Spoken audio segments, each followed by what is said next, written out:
It's such a nice place. Tobago Carnival, we're right here. We're not leaving till we go right down. It's the greatest, it's the best, it's safe, and it's beautiful. I love Tobago, baby. Coming back next year. Hey!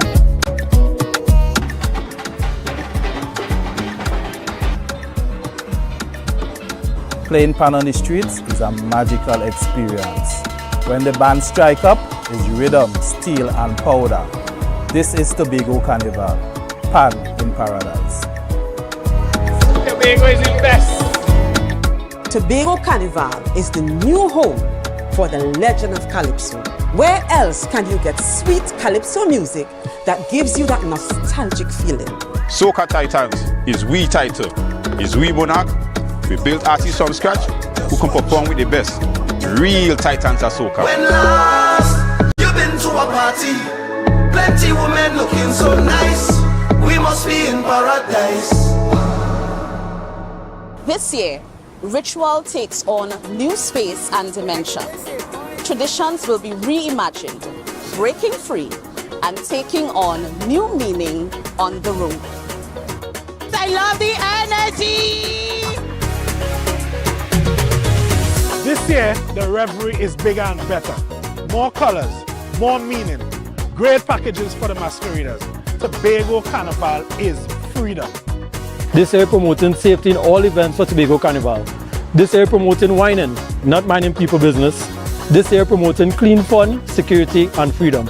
Freedom to be any version of yourself that you choose to be with love and safety. Here, you have permission to be you, uninhibited and free. So what you waiting on? This year, this October 2024, experience the ritual, revel in paradise, release yourself.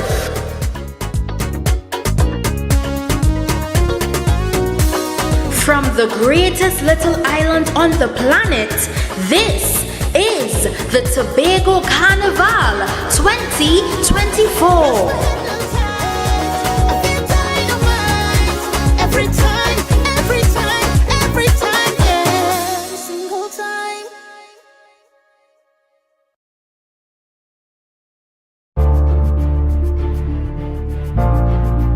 You're viewing Tobago Updates Television, your exclusive gateway to Tobago, broadcasting the beauty of this island paradise to the world.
put a smile on your face when you're moving from place to place.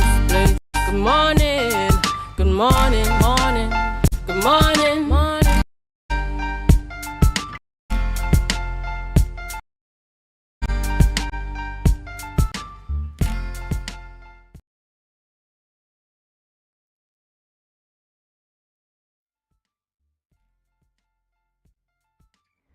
Good morning and welcome to the morning show on Tobago Updates Television. It is Friday, 26 July 2024, and we're coming to you live from the Port Mall in Scarborough, Tobago. I am Adana Kumbi. This is the day that the Lord has made, and we will rejoice and be glad in it. It is a beautiful day to be in the land of the living and to celebrate all the goodness that God has blessed us with this morning. We're obviously so very happy that you are here with us this morning. It's always a pleasure coming to you and being a part of your morning routine, whether you're getting ready for work, in the garden, or just having a lazy morning. We thank you so much for choosing us, for making us your number one choice this morning. Thank you so much. We really do appreciate you, and it's always a pleasure coming to you to bring you information on things that relate to Tobago. Before we get into all the conversations this morning, we head on over to the news in 90 seconds. The news is brought to you by Standards. At Standards, nobody beats us on price. Believe it. Thank you, Adana. Here is your news in 90 seconds for Friday, July 26, 2024. Prime Minister Dr. Keith Rowley has announced new measures to enhance the country's response to crime. At a post-cabinet media briefing yesterday, he named MP for Port of Spain South, Keith Scotland, as the new minister in the Ministry of National Security, specifically responsible for police matters. Scotland will work closely with the current minister on police-related issues. To bolster the government's effort to reduce crime, he advised the president to appoint an additional minister focused on police response and related issues. Scotland's role as a cabinet minister ensures that these critical areas will receive direct attention and consideration. Up next, the Division of Food Security, Natural Resources, the Environment and Sustainable Development established the Tobago Wildfire Management Group as bio in by the development. This project focuses on conservation and improving rural livelihoods in Trinidad and Tobago. The division emphasized the group's role in protecting Tobago's environment while presenting the appointment instruments to the members. The group includes Sandra Williams, technical oversight, Gillian Claus, chairperson, Darren Henry, deputy chair, and other members Charis Wallace, Darian Mitchell, Chester Vaughan Charles, Linford, Ayana Ramsumar, and Whitney Martin. Of sport, DIE and swimmer Dylan Carter will carry Trinidad and Tobago's national flag during the 2024 Paris Olympics opening ceremony parade of nations. This was announced by the Trinidad and Tobago Olympic Committee yesterday. This will be IE's fourth Olympics and Carter's third. IE has represented Trinidad and Tobago since 2007, previously completed in London 2012, Rio 2016, and Tokyo 2020 Games. Both athletes have been praised for their commitment to excellence and inspiring the next generation of athletes. The opening ceremony begins today at 1:30 p.m. local time. And that was your news in 90 seconds. Get your quality furniture and appliances at Standards. Frigidaire gas range $599. Serta base and mattress $1,899. RC 50-inch smart 4K TV as low as $2,599. Yes, at Standard, nobody beats us on price. Believe it. Welcome back, and thank you, Biana, for our news there in 90 seconds. And you know, Biana, today is the 26th day of July, 2024. And if, of course, you know anything, if you're a citizen of Trinidad and Tobago or have any relatives or interest in Trinidad and Tobago, you know that today is the day before what we call 1990. You know, and sometimes we think and reflect on the memories and the things that have happened then. And, you know, I just want us to go into the weekend being very, very somber and sober about the events that took place there. And, you know, thanking God for our lives, that our lives have been preserved. We might not have been there, we might not have directly lost anybody, but you know that we should remember those that stood their ground, that stood there in that parliament on that day, especially the late A.N.R. Robinson, who of course stood his ground, and you know those famous words, attack with full force. Yeah. How are you feeling when you reflect on the incidents that took place in that period? What does it bring to mind to you? What kind of sentiments do you have? Adana, you put me on the spot this morning there. But in terms of the feeling towards it, it's a very patriotic one, in the sense that, you know, we have to give thanks for those who would have gone before in terms of that situation, especially yesterday with the commemoration ceremony that takes place every year by Mr. Wendell Eversley, you know, so it's more of a patriotic one for me. That's right, that's right. And viewers, we will have some more conversations about that if you stay with us in our program today. Bianna, thank you so much, and I do hope as you go into the weekend, you have a wonderful weekend, that you get some rest and you get to spend time with loved ones as well. Yes. So happy weekend to you. Same to you. Thank you. All right, ladies and gentlemen, it's time for us to celebrate with those who are celebrating. Yes, we're heading on over to our birthday shout-outs. And this morning we're celebrating with Myrnell Pilgrim. It's a belated birthday. Myrnell celebrated her birthday yesterday, and we want to say happy birthday to you, Myrnell. We pray God's blessings upon your life, and we do hope that you as you enter this new chapter of your life, that you find that you walk in purpose, that you enjoy love, and that you just, you know, celebrate and give God thanks even for the small things. So happy birthday to you. And also celebrating is Sheldon Manswell. Sheldon Manswell is celebrating a birthday as well.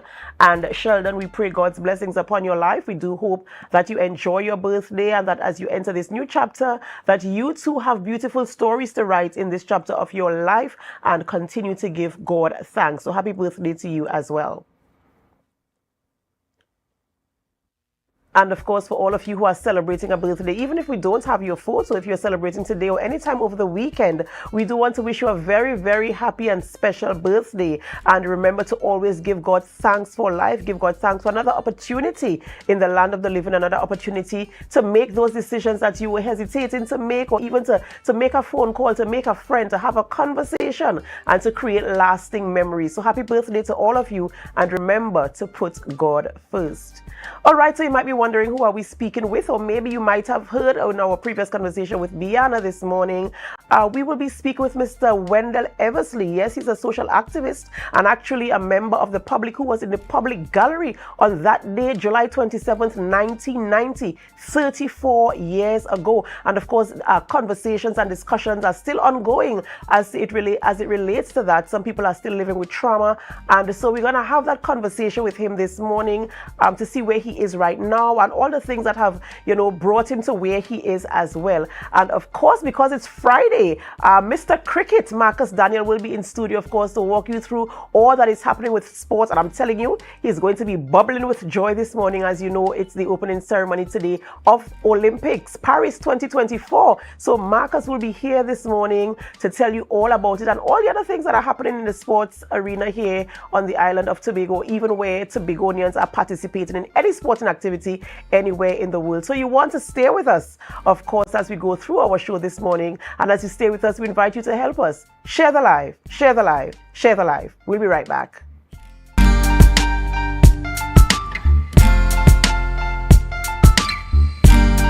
Put a smile on your face when you're moving from place. See me, oh my God, I'm low. Sister, see me, oh my God, I'm low.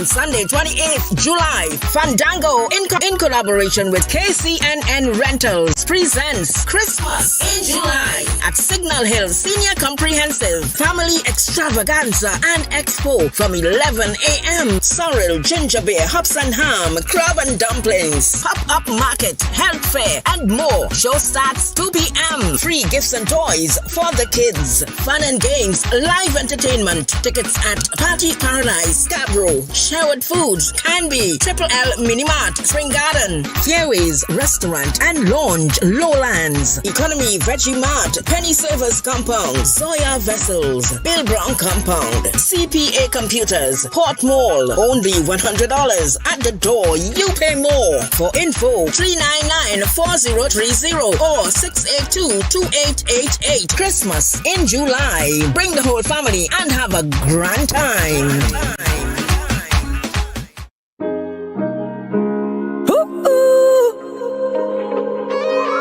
Said I'm falling, I'm falling. As I lay in my bed with my head to the ceiling. Say I'm drowning alone and I'm lost in my feelings. Somebody send me a sign, cause you know that I need it. Carnival, come back to me, cause you know you're my healing. I said this okay is my therapy, my therapy. It take away all of my anxiety, my remedy. I tell you that we all need love. Jump up and show me love, wind up and show me love. Together say we are. Pamstar Promotions and Charns Bookstores are happy to bring the 2024 New Wave Maths Championships to Lowlands Mall, 8th to 10th August. Participants must be between ages 9 to 12 years. Lots of prizes to be won. To register, call 471-2604. For the best prices on school books, WhatsApp 471-2604 or 371-4824. 3 lucky students will win their book list for free.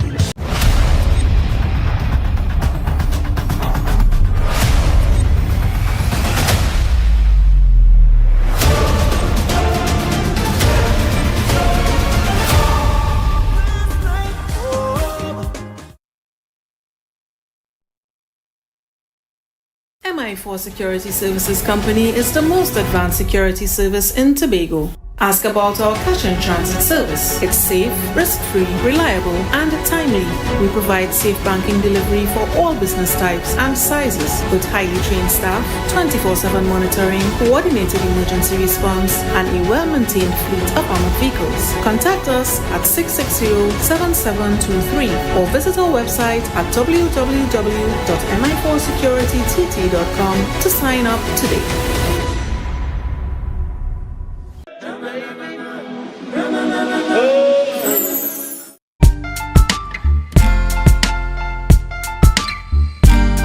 Put a smile on your face when you're moving from place to place. Good morning, good morning, morning, good morning, morning.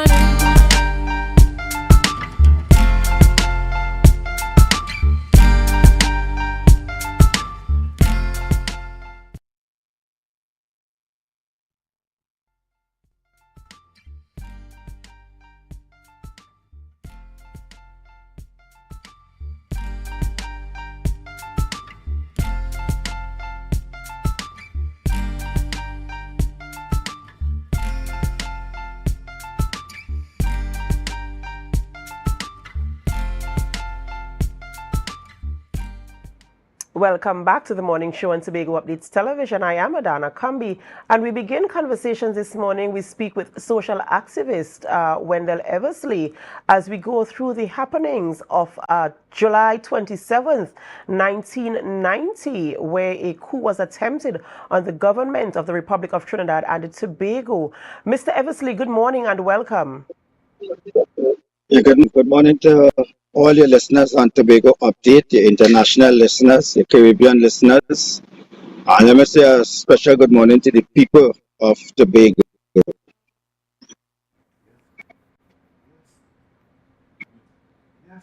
We are happy that you can join us this morning, and we just want to go through the conversation this morning about, Hello? that dreadful day You on hear me? July 27th, 1990, 34 years ago. And, we just want to go through the paces as events unfolded. I have a few memories myself, but because I know you were actually in the public gallery for the first time in your life, you were there. And so I want to know what it was like for you being there when this whole thing was unfolding. What were your emotions like? What was the feeling like and the atmosphere in there for your personal experience where this is concerned?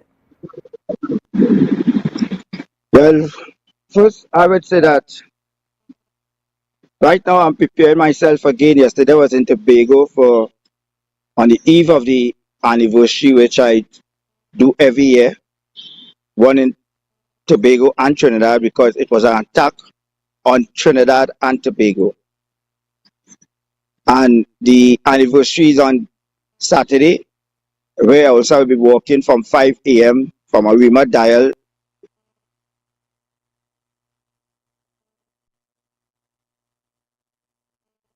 to the eternal flame, and I will be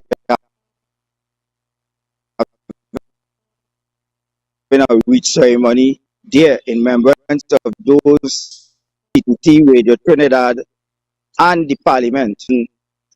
Back then, we loved how parliamentary. That time it was 36 seats in the House of Representatives. I remember making my journey from Tunapuna, taking a bus in by a famous shop where we call Mr. Young shop. Is a Chinese, but the bus stop terminus was right there where you but that shop and wait for the bus to come and pick you up. Enter into Port of Spain and my way up Frederick Street and go to the square and onto the Parliament building. One thing I could tell you back then, what we are seeing today with security and being searched before you entered Parliament, back then it have of that sort. You could have just entered the Parliament chamber and without police searching you, because a matter of fact, you entering the Parliament, you didn't have a police entrance of the Parliament. I remember that day, when you enter inside the Parliament, you would see 2 police officers dressed in white and blue, and that's all. And then that day at 1:30, I could recall also too that the Prime was not in the chamber that time.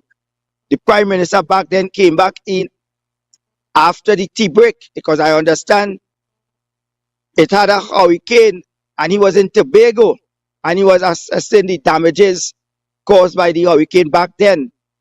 But as he usually do, from his busy schedule as Prime to conduct the business of his government, his members of Parliament, his cabinet, and the opposition, because all of them was in Parliament on that day. But that day, I recall, was not seeing Bazde Pandey, was not in the chamber, and the opposition leader back then was Patrick Manning. He also was not in the chamber. And I will never forget, Joseph Tony was on his feet after the tea break, a little after 5, and Joseph Tony was asking the question to the opposition bench, who is all your leader? Meaning UNC, that time it was not UNC, it was ULF. ULF member of political leader, which is Bazde Pandey, was not in the house. Also, Patrick Manning, the PNM political leader, was not in the house. And while he asked the question, who is your leader? The next thing I start to hear is one set of gunshots.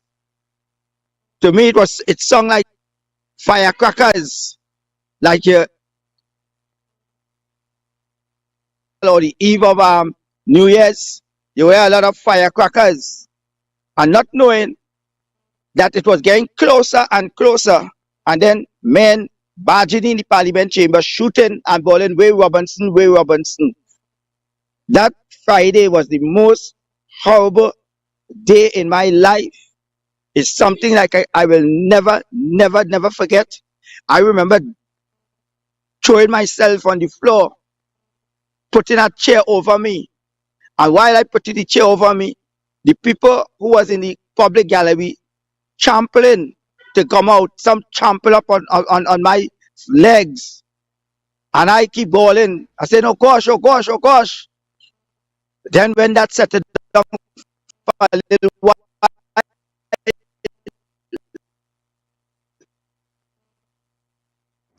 Mr. Eversley, we hear a voice telling us, viewers, there "Get might up, be a little in bit the of public connectivity gallery." issues, of course, as you know, we're dealing with technology, and so sometimes it fails us. Mr. Eversley is on the outside, speak with us this morning as we go over the events of 1990, and as you might have seen on our screen, there was some images, footage rather, of what took place there in 1990, and of course, it brought back some, you know, some. It was kind of nostalgic for me in a negative way, because I'm seeing, you know, where people are standing there and they're very apprehensive and wondering what is happening. What we were seeing there simultaneously while Mr. Eversley was speaking was the first set of gunshots ringing out, and of course persons wondering what is happening, and of course trying to figure out what should they do at that point in time. Mr. Eversley, you were talking about having to cover yourself with a chair, taking cover under a chair, and of course people are trampling because they're trying to run for safety, not knowing what is happening, and finally coming to the conclusion that these are gunshots, and so people now are trying to preserve their lives. We're in life preservation mode at this point in time, and here you are crying for help, and people are scampering for their lives. I mean, it must have been some type of, it must have been really emotional for you in there. After the events unfold and you realize, okay, here I am, I'm still alive, what was that feeling like for you, and even till today? Because it must have been traumatic being there. I remember as a child even seeing some of these things unfolding on the television. For me, it was traumatic, and I was not even there. So how, in terms of dealing with the trauma of what happened, how are you doing in these times? It's something that will live with me until I die. And especially the month of July, it will be the most difficult period for me in my whole entire life. Knowing that I was a human shield in the parliament, instead of them telling me to go, they say, "Go back there." And the tone and the voice they speak to me, commanded me to go back there.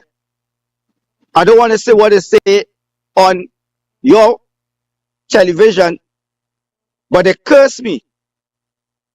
Then, knowing that I have to take instructions from two persons, gun pointed in the back of my head, going from room to room, opening windows for terrorists, a group of terrorists to enter our parliament chamber.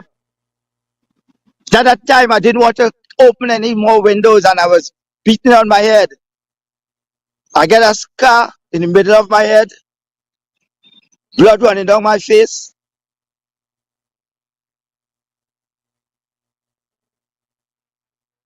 Very, very emotional, of course, reliving that moment in time. And you know, my thoughts towards this is really that, especially the younger generation coming up, I remember having conversations a couple of years ago with some younger folks, and they didn't even know the details of 1990, and I think it's something that we should have in conversation. If we're looking at the footage here, we're seeing where people are leaving the parliament, you know, it really was at a moment in time.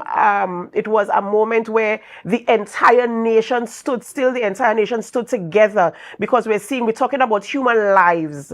We're talking about preservation of life, and something that has never happened in Trinidad and Tobago before happening here, and people are just trying their best to stay alive and not to upset what we would call, what Mr. Eversley is referring to as terrorists, a terrorist act on the government of the Republic of Trinidad and Tobago. People are just trying to preserve their lives. And as I was saying, I remember having conversations with a younger group of people and not having the details about the events that took place there on July 27th, 1990. And I'm thinking that this is something we really need to try to educate the younger generation about. There are things in our history that we have to talk about, you know, that people must know. They must be a part of the conversation where this is concerned. And unfortunately, we have some technical issues and we are unable to stay on the line with our Wendell Eversley this morning, because one thing I wanted to talk about is how do we deal with the trauma? How do people get closure? Because there are persons who still have unanswered questions where this is concerned.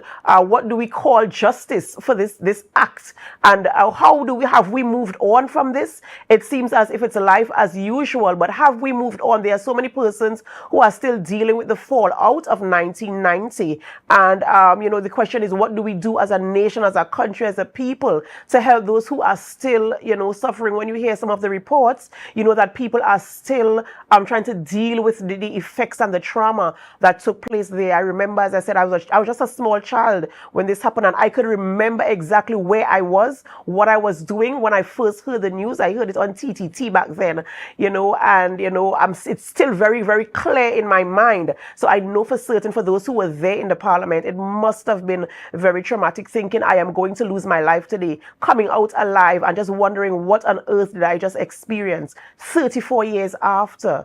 And, you know, so we need to have those conversations. We need to find ways to bring closure to the situation, and of course for people to heal and for the nation to heal and to move on. Mr. Eversley spoke earlier. He spoke about the fact that there was no strict security entering the parliament back then. I suppose because there was no threat to security, and now that these things have happened, security measures are more stringent.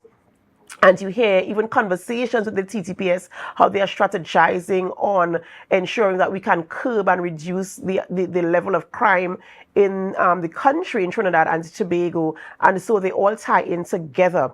Ladies and gentlemen, we were speaking this morning with Mr. Wendell Eversley, a social activist and a member of the public who was actually in the public gallery on the 27th of July 1990 when the attempted coup on the government of the Republic of Trinidad and Tobago took place. A survivor, you know, and of course we want to, you know, lend our support to all the survivors who were there, who are still alive today and still living with the trauma, still living with the hurt and the pain and the unanswered questions and no justice, I don't know. And so we want to give them our support this morning, and we want to continue having this conversation and conversations like this so we know how to rebuild our nation, how to rebuild the people who have been affected and impacted the most by it, who are still struggling to overcome. How do we support them, and how do we move on from that incident and taking Trinidad and Tobago to where we really want it to be? There are so many struggles going on right now, and so we really need to stand together as a nation, as a people, to ensure that we can rebuild and build and cement Trinidad and Tobago as a twin island republic, taking care of our people. Ladies and gentlemen, we have to go for a short break before we continue conversations. But before we go for a break, I just want to say good morning to all of you people who are viewing us this morning. Thank you so much, as I said, for choosing us and for making us your number one choice every morning. And as we go on into the weekend, I just want to say have a wonderful weekend to all of you. Whatever you're doing, have a great time. Be safe and create lasting memories with loved ones and friends. When we come back from the break, of course, it's our sports segment with Mr. Cricket's Marcus Daniel will be here bringing you all the exciting things that are happening in the sports world here in Tobago and abroad, where people from Tobago will be participating in sporting events. So stay with us. And as you stay with us, we invite you to help us. Share the live, share the live, share the live. We'll be right back.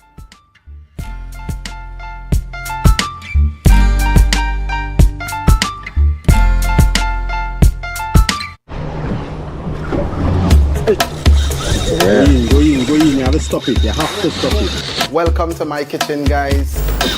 You have to stop it every night.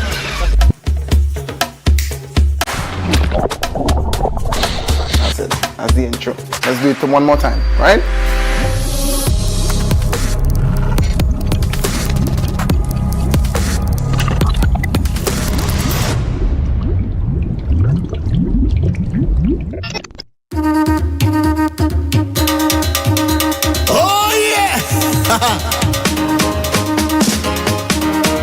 I said I can't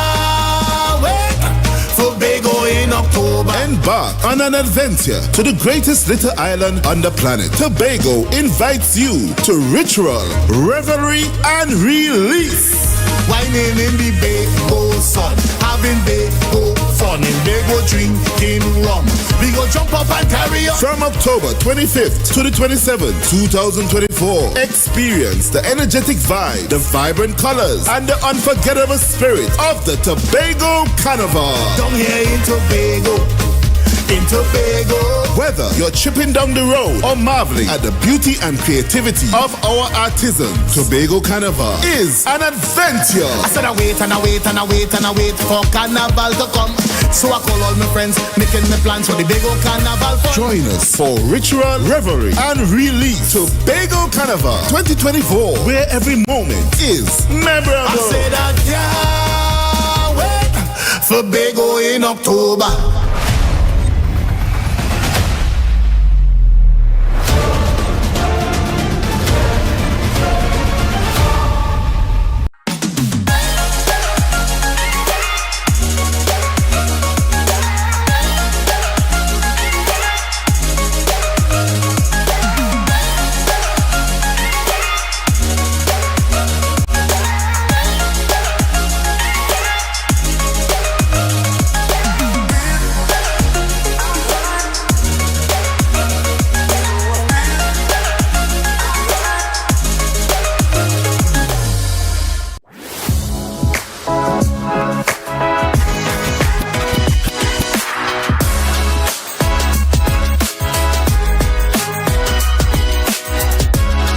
Welcome to the Magdalena Grand Beach and Golf Resort, where we will be hosting the very first annual CM Golf Academy Charity Golf Tournament.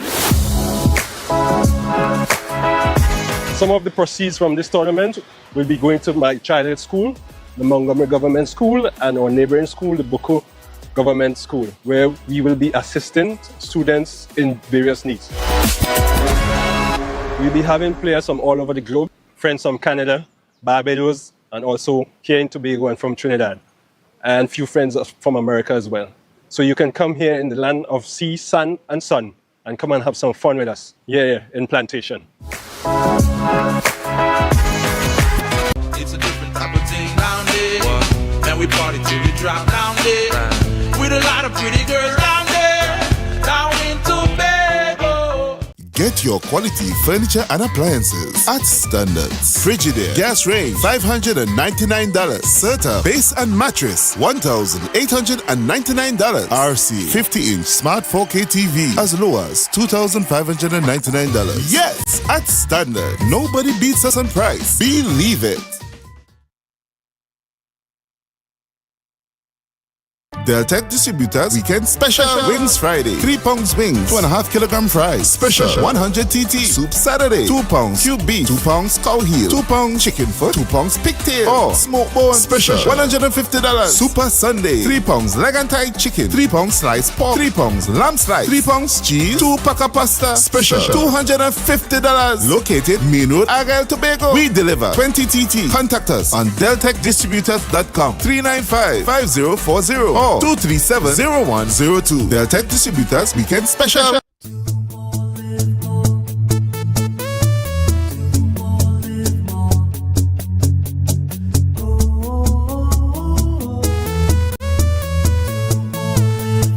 This is how it's gonna go. They better look up and look, 'cause this is your show.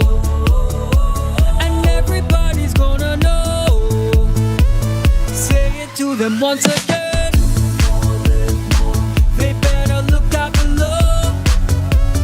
This is your show, and everybody's gonna know.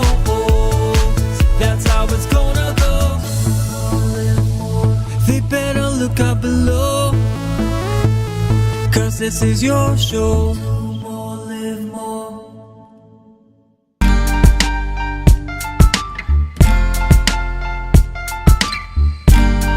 Put a smile on your face when you're moving from place to place. Good morning, good morning, morning, good morning. Guys, welcome back to the Tobago Updates Television morning show. Friday 26th July 2024. And of course, I'm seeming very happy this morning, right? It's Olympics. Yes, Paris Olympics. It's on today. And the opening ceremony, I think somewhere around 12:31 today. I'm seeing different times, but it's on today. And I'm very much excited to see Team TTO and, of course, all the world's stars put in their best foot forward for their respective countries. But we are here this morning here in Tobago, and we're talking about rugby and football. And in studio with me at this time is the president of the Tobago Football Association, Mr. Kenny Alfred. Good morning to you, sir. Good morning to you, and happy Friday for you. Fantastic. And I like how you're patriotic as well. We're repping Team TTO this morning. Of course. It's time for the Olympics. Time for the Olympics. It's every 4 years, so it's something that we all have to look forward to. Yeah. And I'm hoping that the team could do well. Yeah, fantastic. And it came at a good time to when West Indies playing, so we can have a little respite in that sense now. Yeah, we have a little buffer. But let's also wish the West Indies team well. I think from all information, they're off to a good start. They're off to a good start again. That they can continue and go all the way this time. Yeah. I do like the song of Mike Watts. You know, like so. Yeah, especially to the English. Yeah. In that sense. Yeah, fantastic. So we're here this morning talking about the start of the Tobago Football Association League. And I'm told that it's on today. The league starts today, Mr. Alfred. Well, yes, the league starts today, but we have to temper some of our expectations, unfortunately. Unforeseen circumstances has led us to make some decisions last night. Of course, within the last week, we have encountered some challenges with the lights at Colin. Right. That's in Blackrock, right? So some people ain't know Colin is Blackrock. Right. So Colin is in Blackrock. Blackrock, yes. They started some work yesterday afternoon, but they haven't gotten that far. The lights in Colin, that's the recently installed lights? Yeah, recently installed lights. For some reason, on Tuesday night, I think they went down to only one tower that was working. I don't think the situation has improved that much. So we had to make a decision last night to postpone those games tonight and not let people go to Blackrock to then find they're not completed the work on Blackrock. So both games for both Friday and Saturday, we have postponed those games. We have also postponed the game at Montgomery because there we also have another challenge, along with the fact that we have a request from Lambo who are traveling to participate in a youth tournament in Trinidad. So that game at Montgomery is off. So hopefully we'll have one game at Shaw Park and we could all go to Shaw Park. When is that game? That game is at 5 p.m. this afternoon. Hills United versus Stokelyville. So that's the season opener right there. Hills United. That's Patience Hill versus Stokelyville. Stokelyville at Shaw Park. No strangers to the Tobago Football Association League. Definitely. And how has the changes impacted, your expectations for the season? I think this year is going to be an exciting year because it's going to not just be a competition for the 2024 champions. Right. But there's going to be an added competition in that we are now hopefully returning in 2025 to Premiership and Second Division, where you have the best teams playing against each other.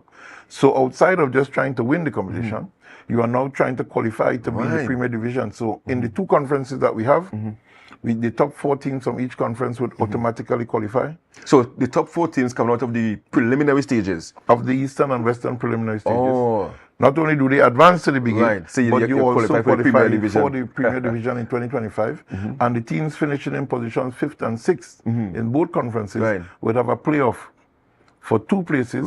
So that therefore means that we're going to have 10 teams in the Premiership in 2025, and you have to now compete for your places. So it's not just about winning this year, it's about trying to say, listen, I'm one of the best 10 in Tobago right now. and this request came from the teams, or you guys saw it fit as a TFA to bring something new, a new dynamic to the football? Well, we knew from the time we restarted football after the COVID that we wanted to get back, but it has been a process. We have been looking at what is happening in the football space within Tobago. Of course, we started with 3 conferences. Because of the economic situation, we allowed teams to play within the region. It wasn't allowing them to play sufficient games because when you have 6 teams in a conference, you're only playing 5 twice. That's 10 games. That's not enough for a season. So, for example, this year we also decided to move from 3 conferences to 2 to increase the number of games for the teams. So now you're going to be playing something like 18 games in your season. So how many teams per? 10 teams in both conferences. So you have a lot more games to play. And of course, we still have the FA Cup competition that was really, really outstanding last year. Showed up some interesting matchups, and I expect the same to happen this year. So we're gradually getting to that point where the best teams must play against each other more regularly. Yeah. So 2 conferences, Eastern, Western. East and West. Right. We'd love to give them some other names, but. And is it one round of matches? No, 2 rounds. Wow. 2 rounds. So you have a lot of football to play. Right. Again, it's about growing the football. Yeah. And any concern that you may not have all the fees available to you to compete in a timely manner, because you don't want football from 2024 to go into 2026. No, of course not. We're not going to go into 2026 for sure. But you have to understand, sports is changing now. It's no longer seasonal. But we're not going to go to 2026. Right. So we expect that we will go over. The challenges, they will pop up. Let's be real. We're not perfect. These challenges will pop up. But I think the outlook is a positive one. The division is doing their utmost to ensure that the grounds are ready. For example, I can see now, only think it's on Tuesday or somewhere around there, the lights at Roxborough also went down. Wow. And I can tell you that last night, they've been fixing. They were repaired. I was called sometime after 5 p.m. to be told that workers are making their way to Roxborough to see if they could remedy the situation, and it was remedied. So I know the division as well is doing their utmost to ensure that the fields are available. We have some challenges in some other grounds that they're working on in terms of the lights. So I'm optimistic that we will have all the sufficient fields available to us, because we know we still have to have cricket playing at Shaw Park throughout the year, and we're mindful of that, and we still love the cricket, so we have to accommodate the cricket and manage our use of Shaw Park for the season, which we're looking forward to. But the forecast is looking good. Hopefully we could add some more football events to the calendar for the Tobago players that they could look forward to. So what are the venues are you looking at? Because I mean, somebody might be watching this interview now, and they may want to go out there and sell the corn, sell the popcorn, and all these different things. we welcome that. We welcome so that. Tell me about the venues that you have. The venues that we have carded now to be used, and I'll tell you how we're using them. Yeah. So in terms of the lighted venues, we're looking at Roxborough, Shaw Park, Mariah, and Corland as the lighted venues now. So you tend to find that those venues could be used during the week. Oh, not the stadium? You're not the stadium out of? The stadium, I'll speak to the stadium a little later. Those venues, as I said, we're going to be using them in the week, because we can play a little 5:30 games. Because throughout the week, like you have specific days or? Specific days. Okay. So we are playing Wednesdays, Fridays, Saturday and Sunday for now. And when school opens, we stay at Wednesday, Friday and Sunday. Okay. So as I said, we're going to use those venues with lights in the week and on weekends. On weekends, we're going to be using Plymouth, Montgomery, Speyside, Riverbank, because they don't have functional lights or adequate lights at this point in time. If the situation changes, then of course we will make some changes to accommodate those venues. The challenge with the stadium is that the stadium is due to be closed, I think, at the end of August for some maintenance upgrades. I'm keeping my fingers crossed. If it happens, that it goes very quickly, and if it doesn't happen, then we still have access to the stadium, because that's the premier venue in Tobago. Yeah, and obviously you'll want to use that along with Roxborough and Shaw Park to receive some kits as well. Yeah, well, Shaw Park poses a little challenge because the top side is open. Oh, right. And then of course we will have to have openings on both sides, because the balls can go. But you can still try. Some honest people still. We will try something at those venues. But I tend to believe that out of what people think are challenges comes good. Yes. So if we're taking the football back to the communities, then of course we can grow the community support for the team. So I tend to take a positive look on it. Yeah. Any new teams this year? Not new teams. We have 2 teams who would have taken a year off returning to the football. That would be Lambo United and Hills United. Sadly, though, Belgarden has asked for a year off as well. They're having some challenges within the organization, so that they've asked for a year off. So last year we had 19, we're up to 20 this year. Yeah. So how do you manage that? Because I can come and say, well, Mr. Alfred and the executive, as a manager of a football team, I'm not able to field a team this year. Can I have a break? Is there a process to take a break and a process to come back into the league? All right. So if you're a member club already, you're in membership of the organization, and you express your concerns, where your challenges lie, it could be administratively. Most clubs have 2 or 3 persons doing the bulk of the work, and for different reasons, they're unable to fulfill their duties and they won't be able to play. Then you have to understand that, because we're in an amateur situation where you rely on people being able to make that commitment. Yeah. So we have to understand that. It's not that we're happy about it. But the top clubs are staying in membership because they would have paid their affiliation fees. So it's not that they've jumped out of the Football Association. They have just asked for a season off from the competition. The rules, of course, of the constitution of TFA says you can't miss 2 seasons. Can't miss 2 seasons. So obviously we expect to see Belgarden back, or they would have an additional challenge, which we don't want to see because the young people in the community are important to us. So I guess some of those players may jump to Roxborough or even Sidees. Yeah, well, I know Roxborough. I can see the guys at Rocks were smiling because they would have already put in some requests for some transfers. I like that. But of course, I'm happy for it. The guys are playing. Yes. And once we have people engaged in positive activities, it's good for us. So I'm happy for that. I think I would have seen cup guys go as far as in the West, gone with teams in the West, so that they're interested in playing football. Fantastic. And of course, defending champions, Carnival Mount Pleasant. Do you have a fixture of when they're going to play their first game? Well, Carnival, their game is off on Saturday. Right. Not only because of the lights, sadly due today. Carnival will be burying one of their stalwart players. Right. He was killed. Well, I can't give the details. I understood. But that funeral service will be this afternoon, so the guys will be out in their numbers to lend support to the family of Mr. Roach. Sad for his passing. He would have played more than 90% of the games last year. So that's an important cog in the wheel that will be missing. I hope they could fill the breach. I know they're looking forward to a positive season. They're boasting that they can repeat. James is very confident, very upbeat, and so too the team manager Savio. But I think the season augurs well. A lot of teams from the registration that I'm seeing are strengthening really well.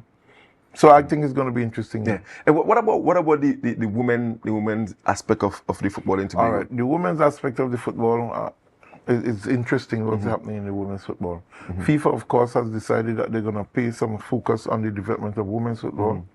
TFA, in partnership with the TTFA, has been facilitating women's football because the women clubs are not members of the Tobago Football Association. They are members of Wolf, which is the women organization. Because we have like about 5 women. We have about 5. We have about 5 clubs on the island that play at the under 14 level. And 4 of them campaign at the senior level. They're having some challenges in terms of their competitions for the 2024 season. But I know that they're working on something smaller that they would comply with the requirements of FIFA. We, as I said, we have been partnering with them with the high performance program, have that ongoing. And I'm happy to say that the staff from the high performance program, women, they are all in Trinidad now, part of the high performance team that will be taking part in the CONCACAF under 15 tournament. We also have, I think, as much as 9 girls that are down there, vying for positions in either the national team or the high performance team. That tournament kicks off, I believe, on Sunday in Trinidad. We do have a group in Tobago for that competition. So I'm hoping that all girls will be part of either team. It's good. And the women's football continues to grow in Tobago. It's very, very important because I saw recently where Asha James is playing in Trinidad with Defence Sports. She's playing with Defence and doing really good things there, out of Tobago as well. It's always a question asked. I mean, what are we doing? I mean, I'm a part of the Cricket Association as well, and the same question asked about women's involvement in the sport, and it's a challenge to get the women to come out and participate. But I think we have to target the schools. And even if we get into the schools, we get the schools involved. One of the things I could say, and I've been trying to assist the group coming out of Roxborough, RSS Phoenix. They are really in need of some support. Not just financial support, but technical support in developing a program in the East, because quite a few of the girls from the East have to journey to Scarborough. And that's a costly exercise to play with clubs down here. So we're trying to develop the football up in the East. I know that's very good. Kenya is doing some work in Speyside. Yes, and it's really good to have her back. Yeah, so hopefully maybe if they can get her involved at the RSS level to do some work, that will be interesting.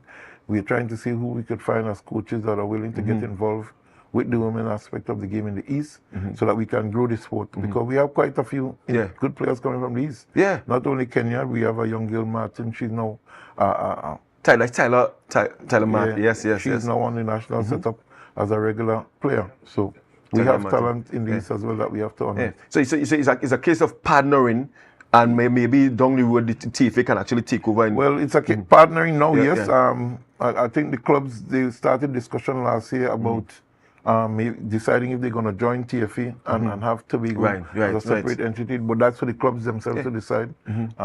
From where I sit, Tobago football, we welcome them because we do have a responsibility for the sport on the island of Tobago, and it's not just men's sport.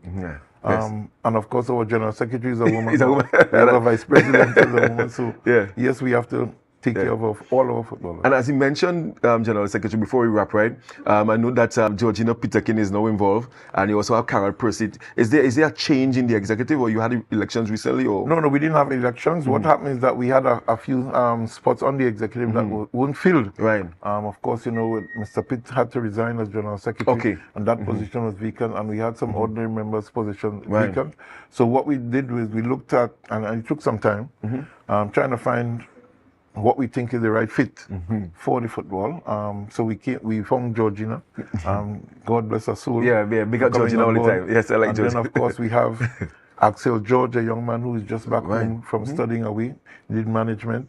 I think he's one for the future. What position is? Ordinary member. Ordinary member. We have another young lady, Shonali Henry. She's making strides as a football official. She would be working in the CFU under 15 boys tournament that would be taking place right here in Tobago later on in August. So she's also part of the executive as well. That's good. And of course, we have Mr. Huey Cadet. He's actually leading the football competition now, in charge of our tournaments and competition committee. He has been in football for a number of years. Yeah, and so we're working with some experience and with some youths. Hopefully, when it's my time to take my leave, we succession. who can take over. Yeah, and in terms of sponsors, sponsors. I know some years ago you had Ascension, the Ascension League. Well, they have ascended out of football, unfortunately, for us. No, at this point in time, we don't have any sponsors from private entities, but football have to play. It's not just for prizes, it's a social requirement. We can't not have our youngsters engage in positive activities, so we have to play the football, and I'm one of faith that I believe that we're going to think. We have been meeting with the powers that be in terms of trying to ensure that they can assist us at the end of the season. And I think the forecast is a positive one. So the first prize is what, 100,000? Oh, well, I hope when we get to that time, again, it was a time gone by that I had a figure like that. Had a figure like that, yes. And I don't think it went down well. So I'm not one to but there will be some form of remuneration. Yeah, of course. So our prizes in the competition for the league, total cash prize will be over 100,000 in all. Good. And then for the FA Cup, it's just below 50,000. Right. So yes, we are offering prizes not only to the teams but to individuals, because we have to reward the best performers in the competition. Fantastic. So hopefully we will get there. Yeah. And just before you go, new president of the Trinidad Tobago Football Association, I had him here. Karen Edwards. Spoke wonderfully well about Tobago. Have you guys met since winning? We have had discussions. There hasn't been a formal meeting between his executive and the Tobago Football Association as yet. But we have been having discussions, myself and him. Yes. We're good friends, really. So that we have been having discussions on one or two things. We're still discussing the setting up of a satellite office for Tobago. Yeah, fantastic. I think the onus is on us to try to determine what we want exactly and whether or not we have the capacity on the island to fill the breach that we need, because we do need some technical support, not just financial alone, to develop the sport. Because one of the things I think is a positive for Tobago's football now is we have a large cadre of young enthusiastic coaches. So obviously that is good, but of course you can't go without experience. You're not going to go to the hospital and find just all young doctors without senior doctors. We need to find some experience to work with these youngsters, mold them in the right way, and it will serve Tobago football well in the coming years. Fantastic. So finally, before we go, the only match on today at Shaw Park. At Hills versus Stokeyville. That would be at 5 p.m. And I would urge all to come out and enjoy some football. We'll be back on the landscape for another season. It's going to be a bumper season. Yes. Interesting competitions. Some of the top contenders, I think, would be Roxborough. I think I'm looking at them as a surprise. But they're always in and around there. Yeah, Roxborough. Eagles came through last year for the first year. Yeah, boy, Eagles. And really...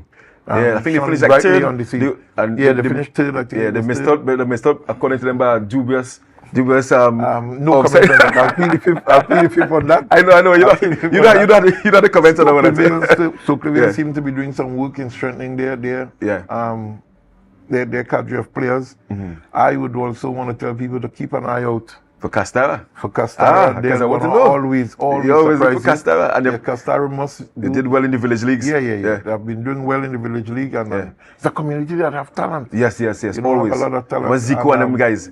Yeah, and I know they're doing some work. I had a conversation with a gentleman 2 days ago who has returned home, having retired, and he's interested in doing a lot of work in the community to develop the football in that region, administratively and financially. Fantastic. So we had to look at Castara in the next coming years. Have been the flying the ointment. Fantastic. And taking over Tobago's football. Mr. Alfred, thank you so much for being here with us this morning. Thank you. Of course, it's never enough time to talk football, but obviously we always welcome you here to talk about the development of football here in Tobago.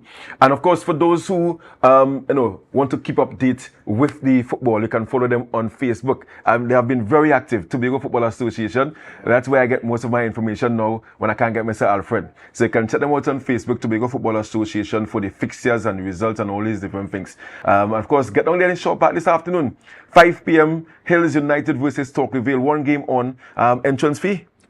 No entrance fee. So it's free. I know you like freeness. Get down there and support your different communities and support the football. Thank you so much once again, Mr. Alfred. We're going to take a short break. When we get back, we're going to talk about rugby.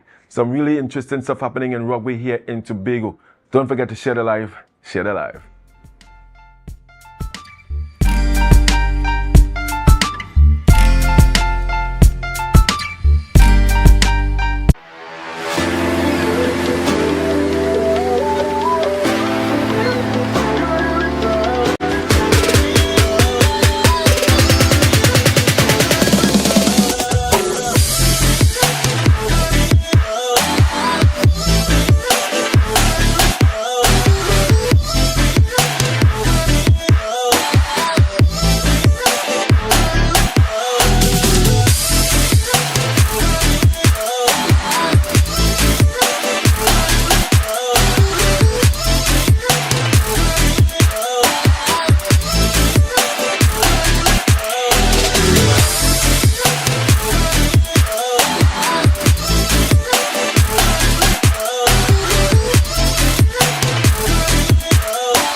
You can now get whatever you need whenever you need it anywhere in Tobago with Tobago. Your meals, medication, groceries, and shopping all delivered directly to you. No more hassle, no more stress. Get the Tobago app today on Google Play or Apple App Store. That's TAPPOGO and let us deliver to you. Check our website at www.tapogo.app or call the experts at 494-TOGO and 484-4746. Tobago. Relax. We will get it to you. Tobago's at your service.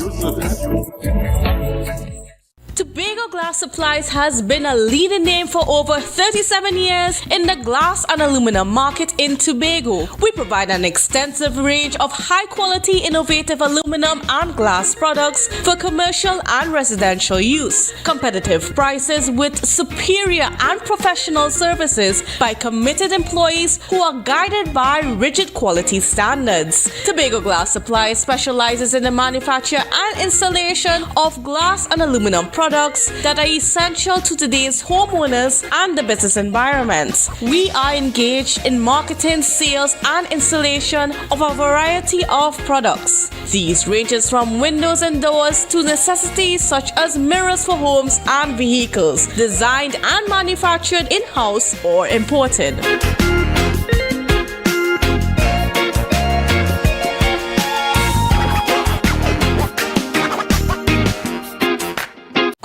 Scarf Buffet, the buffet restaurant that specializes in all your tasty local dishes. For breakfast and for lunch. Breakfast includes coconut bake and sada roti, served with chokers, bull joil, and sausages in tomato sauce. Not forgetting beef and cheese pies, shepherd's pie, macaroni pie, and rice in various styles. Meat served in a variety of flavors, garden salads, and pasta salads. All this accompanied by fruit juices, coconut water, your choice of a great combination to appease your taste buds. So call us today to order, as we are here to accommodate your busy schedules or if you are having a cooking day off.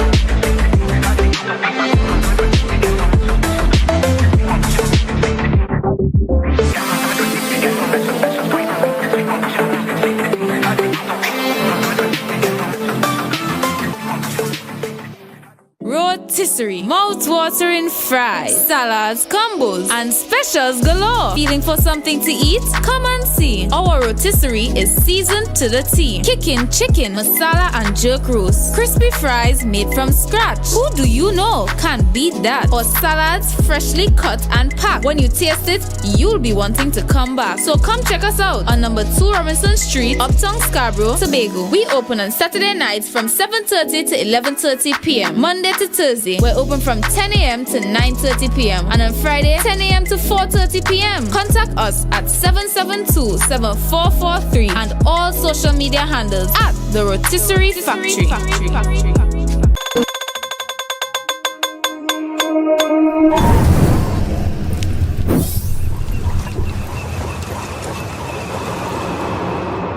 No place like home, home, home.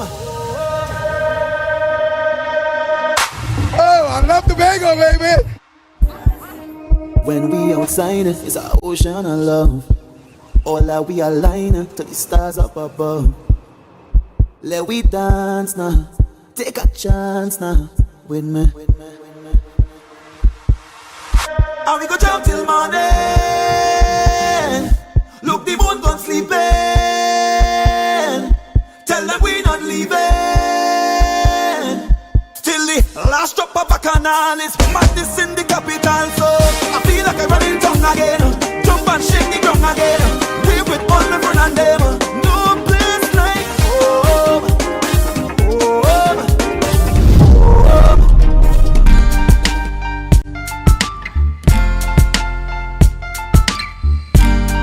Put a smile on your face when you're moving from place to place. Good morning, good morning, morning, good morning, morning.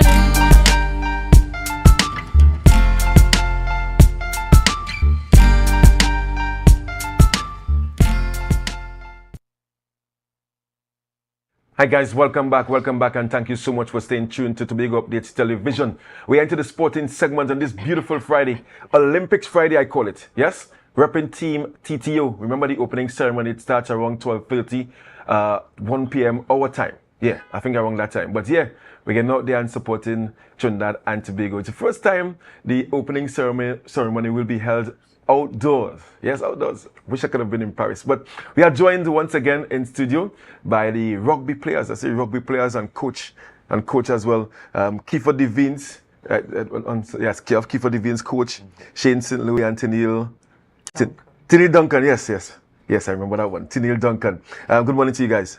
Good morning and thanks for having us. Hey, good morning to everybody, right? Morning. Oh, thank you so much. Yeah, right, fantastic. So we're talking about, your performance, Mr. St. Louis, in Mexico. We're talking about your performance in in Colombia, and we're talking about the development of rugby in Tobago. And I want to start with you, Kiefer, because I've seen the growth of rugby in Tobago, and I'm talking about the marketing-wise and more players getting involved. What are you guys have been doing to really get people involved in rugby? All right, well, about 2022, specifically after I would have interviewed with you. Yes. Rugby, you would have seen our growth in rugby, especially in terms of our club. Persons were reaching out, parents were reaching out to send their kids to train with Tobago Rugby Football Club. And now, for the first time ever, we have rugby in schools. Starting with high schools in Tobago. We're trying to evolve into the primary school level, but step by step, right? Because as we know, rugby is a very new sport. Well, not new, but into the Tobago space. It's not the traditional, like the football and the cricket and stuff. It's not the first sport that parents would get their kids involved in. So we started with the high school level. We have a few schools participating at our secondary school level. And soon we want to transcend into these primary schools. But we need coaches and we need persons who can help to drive that force that we're trying to. But how did you guys get rid of the stigma that rugby is a dangerous sport? Because when you hear rugby, and I've seen rugby on television, I mean, it can be very rough. And to get parents to send their child or children to participate, how did you guys get rid of that stigma or that fear to get people to participate? I guess we use ourselves as examples. I always tell persons, look at me. I'm walking upright. I don't have any injuries, any notable injuries as much as other sport, because I've been a sport person from since probably 5 or 6. I've played a lot of sport. You like rough sports? You like to play rough? No, not necessarily. I dabble in netball, basketball, track and field and so on. And I think that I would have sustained more injuries in those sports than rugby. So I use that as an example. And if you look at the persons here, we do not have any visible injuries. Not visible, no injuries. Right? So as much as it may be a rough and a contact sport, rugby focuses a lot on player welfare and safety, right? So there's a zero tolerance for improper play or dangerous play and so on. So they focus a lot on that. So we try our best, especially at our training or our club level, to be as safe as possible. So tell me about this. I'm interested with the secondary schools. You have a secondary schools league, or are you just introducing it to the schools now? So we started the introduction last year, and we had our first ever secondary school championship. What? Oh, that was in Roxborough? Yes, it was at Roxborough. Right. And this year, it was initially supposed to be carded for tomorrow, the 27th of July. That was supposed to be Signal Hill Secondary, a.k.a. Compre versus Roxborough Sec. And that is deemed to be a very interesting lineup, right? It's supposed to take place tomorrow. However, due to circumstances in terms of logistics and so on, we are not sure if it would still be ongoing. But we have that leg, the Tobago leg, to pull off. Oh, fantastic. And you mentioned schools, and I'm seeing a young man here this morning. She's in St. Louis, right? Yeah. Just returned from Mexico, representing Trinidad and Tobago. Is it an easy outlet to get into the national team? Because when I hear Tobagonians, we build strong, we're physically fit, and we're rough. So Shane, I mean, tell me about your experience with the national team and why rugby? Why you chose rugby? I honestly chose rugby because I like rough sports. You like rough sports? Rugby was the roughest sport I could find. So who encouraged you, or what encouraged you to get involved? Well, my coach encouraged me. The first day I went, he encouraged me to come back, and I don't regret going back. So you saw like an ad that they're looking for players, and you showed up, or you passed by and you saw them training and you got involved there? No. How you got involved? I asked around and someone told me where to go. I went. So you played any other sport before rugby? Yeah. Which sport you played? Swimming, football, dragon boat. Yeah. And so you started with rugby and you decided that this sport here, this is the one I'm gonna stick with, and it's gonna take me places. Yes. Right. So tell me about the experience in Mexico with the national team. The experience in Mexico. Yeah. Just tell me about the experience. To me personally, I had a lot of fun. Get to meet interesting people. And that is about it. So who was some of the teams or countries you guys played against? USA South, Cayman Islands, Mexico. That is all I remember. Yeah. And where did Trinidad and Tobago finish? Third place. Third place. So you felt like we could have done better than third? Yeah, we definitely could have done better than third. But I still happy for the third Yes, and this is on a 19 age group, right? Yeah. A 19 age group. And was this your first competition? No, second actually. And what happened in the first one? The first one? Yeah. That was kind of a blowout. Yeah. It was in Commonwealth. It was in Commonwealth. And you were the only person from Tobago on the national team, on the 19 team recently there? Yes. And how does that feel, make you feel? I mean, repping, now it's one country, yes, but I mean, when they come from Tobago, it's a special feeling. Yeah, you didn't tell them about the Tobago history and about Tobago, you know, what makes Tobago so happy and a place to be. You didn't give them a story? No. So you spoke about the Commonwealth Games and the hiding that you guys got last, I think it was last year, but we hosted the Youth Commonwealth Games. And that was your first ever experience on the field representing Trinidad and Tobago. Yes. And then obviously now you went for the under 19. What's next for you? What's next? Yeah.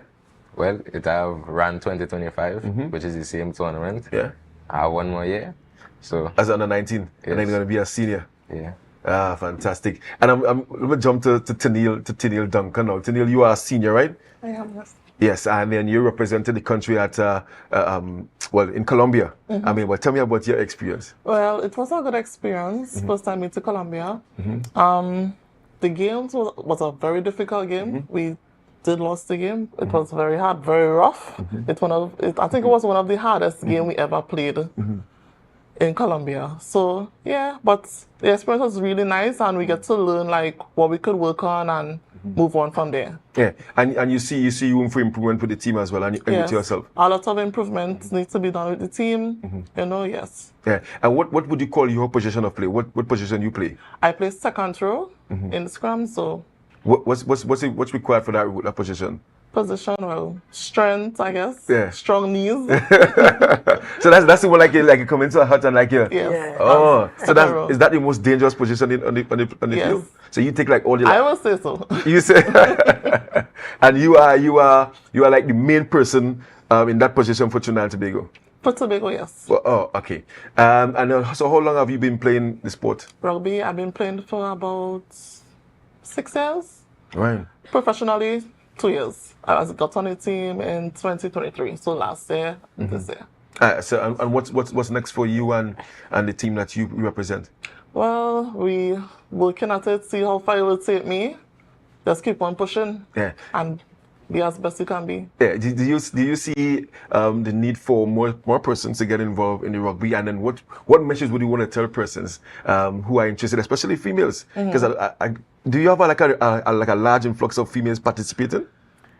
Usually, every time there's a large influx, due to the physicality they don't come back. and the fitness aspect, we see a sudden decline, especially when after hard fitness days or hard training days.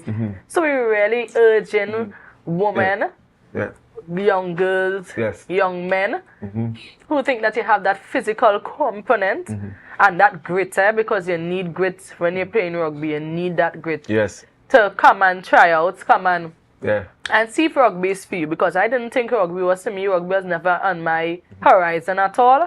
As I transferred from throwing shot put and discus straight into rugby is a total 180. Right. Yeah. Yeah. So how can persons get involved? Where do you guys train? How can they sign up? Where can they sign up? Okay, so we train on a Monday and a Wednesday at 5 p.m. at Cutler Hall Field. Currently, we are really trying our best to have the powers that be to allocate a field to rugby, because we have been playing for the longest while. I think that recently they would have given us Mount Pleasant Field, but Mount Pleasant Field has a lot of work to be done, so we cannot even train there as much as they would have given us Mount Pleasant Field, recreational grounds. So currently we are in Cutler Hall. And in Cutler Hall, we're competing with some track and field athletes. We're competing with footballers at Cutler Hall. So it's very crammed on a Monday and a Wednesday. But we still make it work with what we have. So it's Monday and Wednesday, 5 p.m. to 7 p.m. Cutler Hall field. And if any of the persons who are in the authority or authoritative seats is looking at this right now, we will love if rugby can have our own space where we can train, we can erect our posts, and we can have more players going on a national level because we can train effectively. Fantastic. And obviously, you are producing national talent. Who knows, I may see him playing for some professional club around the world there. I think so. Yeah. And so you are demanding a home for rugby in Tobago because, of the challenge that you face at Carnival. And I can tell you of that challenge because we tried to play cricket there as well, and it's bacchanal. It's bacchanal. But I want to say congratulations to you guys. Keep flying the rugby flag very high in Tobago and Trinidad and Tobago. Every single time I'm getting messages from Janelle about rugby. Yeah. She's very good in terms of getting the word out there in rugby, and I hope that she can continue doing that. And of course, Mr. St. Louis, keep doing what you're doing. I know you're a bit shy in a way, but I hope that you're not shy on the field. No. You're not shy on the field. Dangerous fella. I like that. I saw a video. I wish I could have actually played it so persons could have seen the talent that we have here in Tobago. And Neil, of course, congratulations to you and keep fighting as a coach. Thank you guys so much. I've seen the Wood only giving me this time wrap up every Friday morning going through this with Wood. But of course, it's an Olympic morning, and I want to keep mentioning that. Tuning at around 12:30, 1 o'clock to see Team Trinidad and Tobago and all the different countries. Of course, the opening ceremony for Olympics, the 33rd edition of the Olympic Games. I'm going to throw you guys over to Chanel Felix with Good Morning Tobago. I want to wish you guys all the best over the weekend, and of course, stay safe. Don't forget to share the live. Share the live, share the live.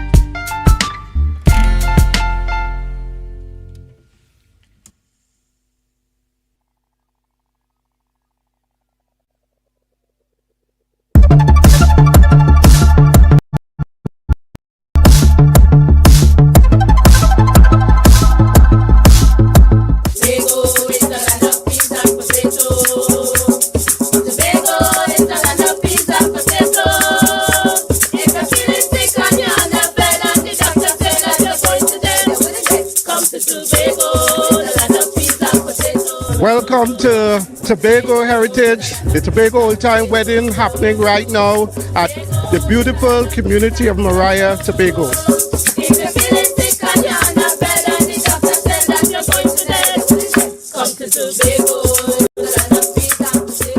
It's something that I've been waiting for from since last year, and trust me, this year they have improved.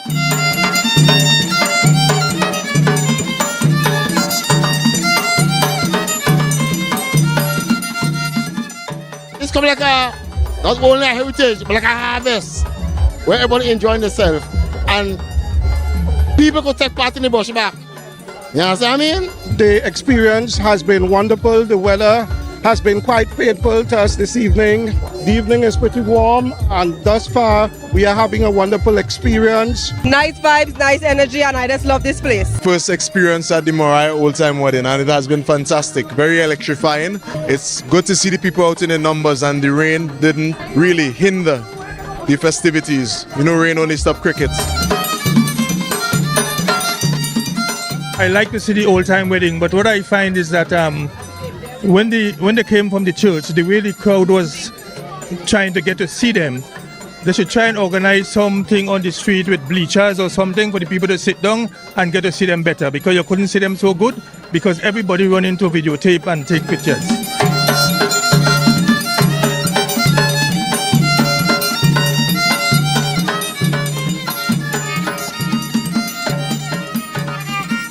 The festival has been very exciting.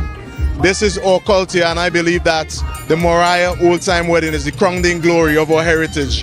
It's very rich, and it has gained international recognition for very long, and we need to do more to push it forward. This is my first time ever at the Mariah Heritage. I usually watch it on TV, but my aunt decided to bring me out today, and I must say it's a really nice experience. The church service was very interesting. I really like the Mako lady on the outside. Very funny. I'm really looking forward to the stage production.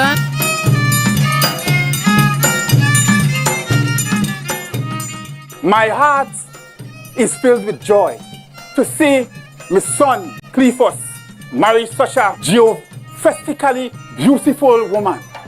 Say you said the man get all kind of thing home by you for the wedding. Of If me pity I get married and people bring things for me, the right thing to do is to give it to the wedding. Come, let me show you something. Where you get this? Below you so house. Me house? You house. So who house again? When me look out of me window before cock crow, as straight as you house me I see. All this time, you keeping all the food below your house? Below your house still? I want to be concentrated for all the load I thought to come down here. I would like piece of pork, please. You do wrong, but we can't live so. Yeah. I forgive you, right? Accept it. And I forgive you and your brother. And I want all to take part in it. Till you pig on. Till you mean all the thief the pig? All you? Me not take all the thief the pig? Me the right of your eyesight all the time. You can tell me thief pig? You thief the cake too. The cake? The cake too? I'm going to forgive you, you know. But listen, all you come and do the grand change, eh? Me no know nothing but that. Till they are done. I hope I'll choke.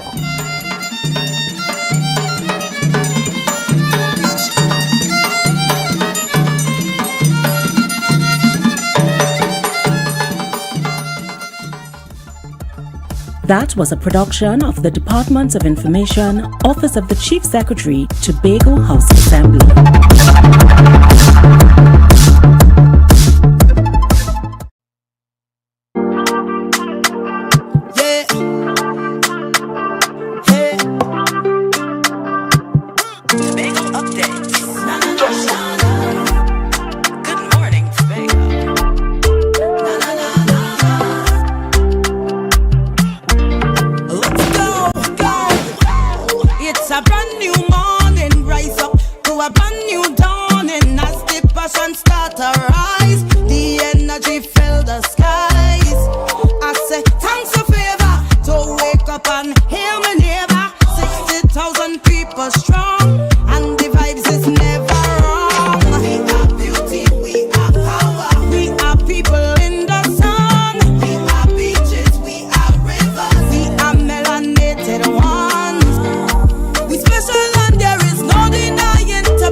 Welcome to Good Morning Tobago right here on Tobago Updates. I am Chanel Felix, and you know, whenever you see me sitting here, it's because we're about to have those conversations that you want to have while I ask those questions that you want asked. This morning we're diving right into our conversation and we're chatting with His Worship the Mayor of Arima Borough, Mr. Baliram Maharaj. Good morning and welcome to Good Morning Tobago. The news is brought to you by Standards. At Standards, nobody beats us on price. Believe it. Good morning, and I have my guest online with me this morning, Mayor Maharaj. Good morning and welcome to Good Morning Tobago.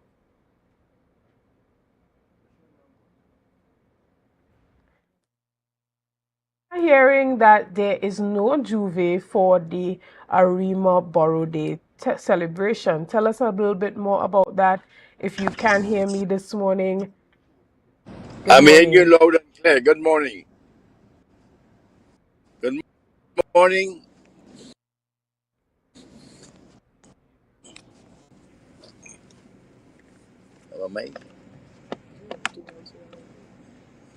Morning. Good morning and welcome to Good Morning Tobago. Are you able to hear me this morning? I am hearing you loud and clear. Are you hearing me? I can hear you loud and clear now. Good morning, Tobago.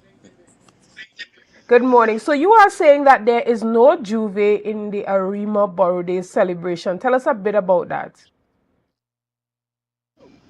Well, I think there is some misinterpretation.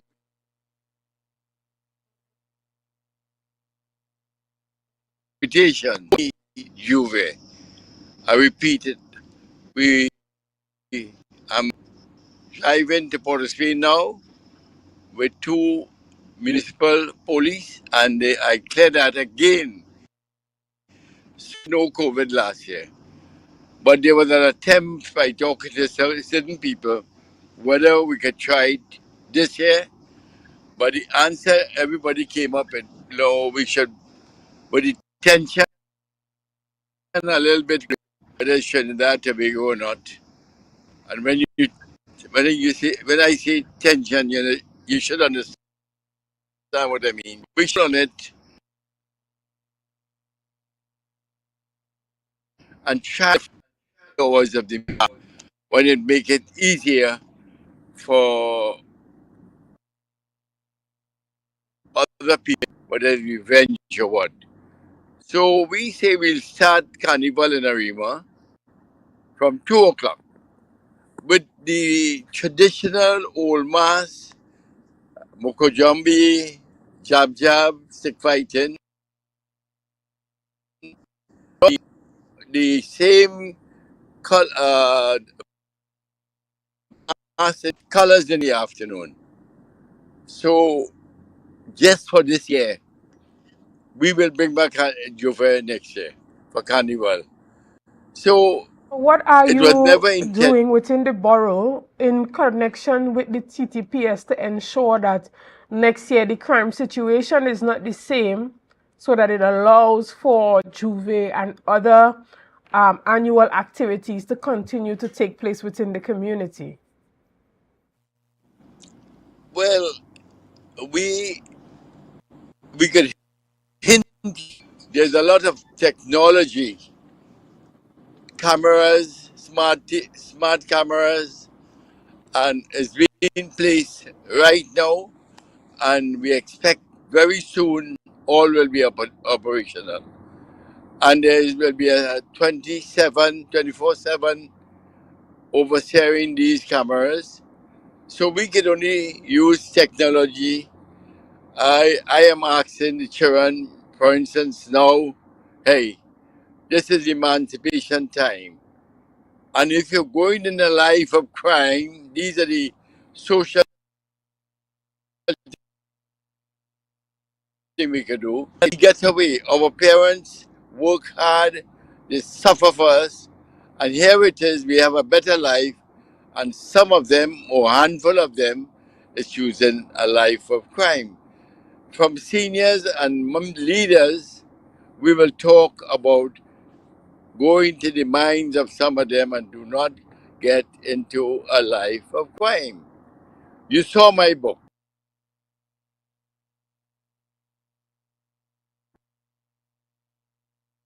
Right, so well, we are going to take a quick break and we'll be back right after this as we deal with some of the technical issues that come from trying to connect with our mayor while he is out and about getting the work of his borough completed. So guys, we'll see you really soon, right after this break.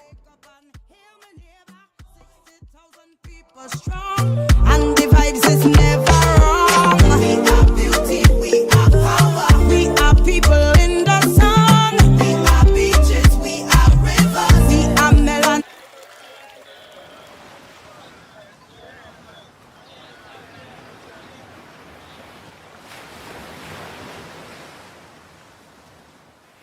Rotisserie, mouth-watering fries, salads, combos, and specials galore. Feeling for something to eat? Come and see. Our rotisserie is seasoned to the T. Kicking chicken, masala, and jerk roast. Crispy fries made from scratch. Who do you know can't beat that? Or salads freshly cut and packed. When you taste it, you'll be wanting to come back. So come check us out on number 2 Robinson Street, Uptown Scarborough, Tobago. We open on Saturday nights from 7:30 to 11:30 p.m. Monday to Thursday, we're open from 10 a.m. to 9:30 p.m. And on Friday, 10 a.m. to 4:30 p.m. Contact us at 772-7443 and all social media handles at The Rotisserie Factory.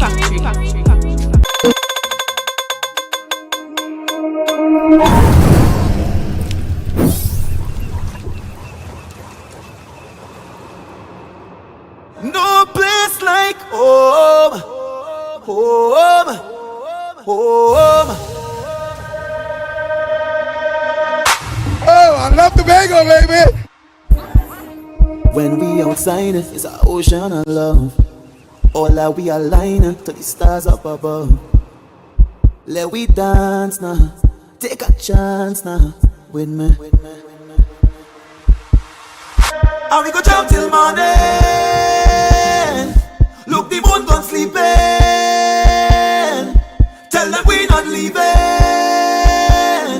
till the last drop of a canal is madness in the capital. So I feel like I'm running tongue again. Jump and shake the ground again. Yeah. Hey. Tobago updates. Good morning, Tobago.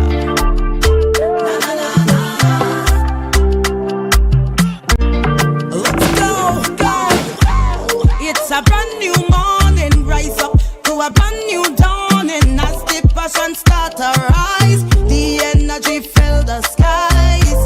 I say thanks a favor to wake up and hear me. Good morning, and welcome back to Good Morning Tobago. I have been chatting with the mayor for the Arima borough, His Worship Mayor Baliram Maharaj, and we're talking about the fact that the Arima Borough Corporation has come to the conclusion that due to the crime situation, not only in the Arima area but in Trinidad at this time, that they are taking strides to remove the Juve aspect of their celebrations. Now, all the other elements of their carnival celebration will remain, such as the old-time mass and other parades, but that particular element is being removed. Now, the Borough Corporation is working assiduously to ensure that by next year, all the CCTV cameras are fixed and other security elements are in place to ensure that that Juve celebration can be reinstated. But we're going to continue a conversation with Mayor Baliram. Good morning and welcome back. Morning. Thank you. Thank you. I hope that I did you justice there in explaining the current situation in regards to taking a pause on that Juve and working closely with the TTPS to regain the safety and security and confidence of the residents of that Arima area. Well, as I explained here, it's not cancelling. We did not have it last year. And I mean, this cancelling is just a matter of we were going to just hold it back for one more year. And as a matter of fact, I don't think we had it. I took this office 10 months ago. My information that was brought to me is that there was no Carnival Juve last year, but we had a great celebration in the evening. But I added something, or the members of the council and myself added from 2 o'clock, we will start with traditional mass. We encourage those people who love to enjoy Juve to bring their masks and have colors in the sun. So, I mean, I agree with what they did last year. I repeat, I am following the pattern, not having Juve last year. I can't go before, I think some years before too. But those lovers, every part of Carnival have a certain bunch of people have a passion for. So those Juve lovers, we say we can have colors in the sun. Come out in your colors. Blue, I love God, love you. White, if you're white, you're dead. black is gold. And you know, there was a sailor band last year with dust in your face. They could put the same type of mask in Juve, but when it makes it easy for police to protect the public. When you work police from 4 o'clock in the morning to 10, then you have to hustle to come back in the evening. It's better at this stage. I don't have to tell nobody, it's a little shine know what is going on. There is tension in the country right now. I mean, if I use the fact that last weekend about 16 people get killed, I mean, come on. I can't be holding and leading a role in the Arima, most of Trinidad and even Tobago, that we do new innovative things that suit the place and time. Life change, time change with technology and everything. Look, I'm going to Port now. I'm speaking here from my car. So I tell you, but we have a full August where you have to be in Trinidad and Tobago. At that point, come Arima from tomorrow. We are having a heritage starting tomorrow, a celebration. Whole Calvary has a lot of history. The word Calvary is where the first people, when the colonial people came back for them after Columbus, they moved all over Arima, and Calvary was the spot. Then we have an Emancipation Sunday. And on the first, we have the Canal Blast and the smoke ceremony, and I could go on on the 25th of August. We normally take Santa Rosa into the walker on the road. We have the biggest harvest in the Santa Rosa Park on the 25th of August, where you have a combination between the Roman Catholic and the first people with parang music the entire day. In the night, we having a car show, one of the biggest car shows in Trinidad. So there's a full jam-packed celebration for Arima. I think on the 17th, we bring in something to Arima with almost 10 embassies in one stage, displaying all the cultural exhibition. Embassies, that's all over the world. We are doing that in Arima. We having a book launch for all the authors of Arima. We having a free health day and a free legal day clinic in August. This is a calendar being advertised. So, I mean, with elaborating on Juve, and we all know from a child right back, the country is experiencing a little tense now. And I understand they bring on Mr. Scotland on board. I know Yes, we'll have Mayor some Baliram Maharaj. Okay, thank you. We're going out a bit there, but we want to thank you for coming on to Tobago Updates and explaining that the celebrations will continue from July 27th to August 21st with a number of activities that's going to be going on there to celebrate 136 years of Arima as a borough. Now, guys, we're going to take a quick break and we'll be back right after this. See you soon.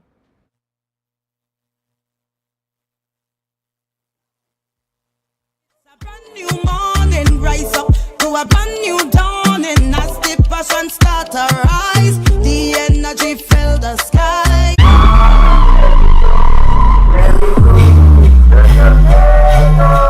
See me, oh my God, I'm low. Sisters speak. See me, oh my God, I'm low.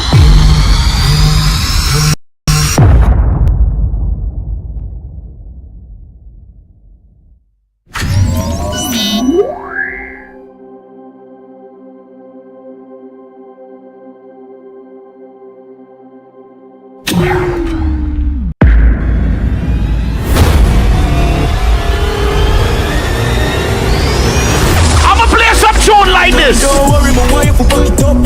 Make me happy whenever you fuck it.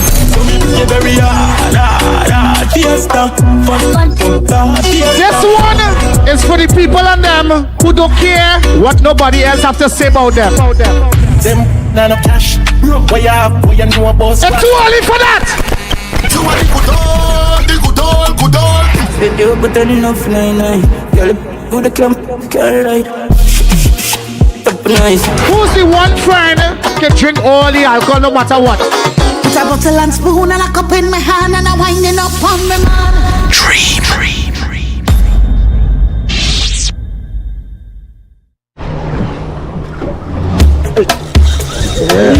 Go in. You have to stop it. You have to stop it. Welcome to my kitchen, guys. You have to stop it again.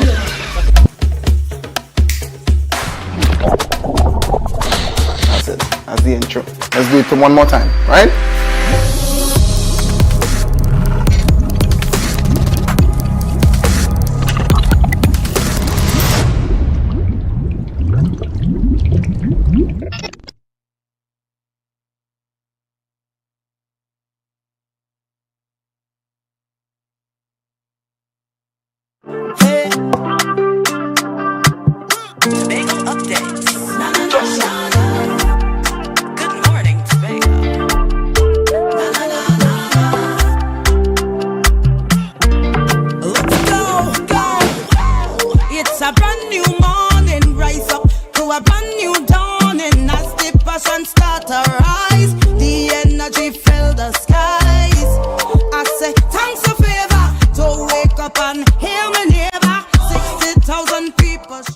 Good morning and welcome back to Good Morning Tobago right here on Tobago Updates. This morning as I continue my conversation, I have a lovely guest in studio with me this morning, Miss Alicia James, who in her capacity this morning as chairman of the Coordinating Executive Committee for the Tobago Agricultural Research Institute. Good morning, Ms. James, and welcome to Tobago Updates. Good morning. Thank you very much, and good morning to the people of Tobago. Well, it's a pleasure to have you in studio with us this morning as you explain to Tobago where the Tobago Agricultural Research Institute is going at this point in time, and everything that you are doing, to make sure that that is a reality for the people of Tobago and the people of the wider region. So tell us where you guys are in the entire process of launching that Tobago Agricultural Research Institute. Well, for those who don't know, the Tobago Agricultural Research Institute is intended to be at the Kendall Farm School. It is intended to basically espouse three main pillars, which include education and capacity building, research, development and innovation, and of course, extension and outreach.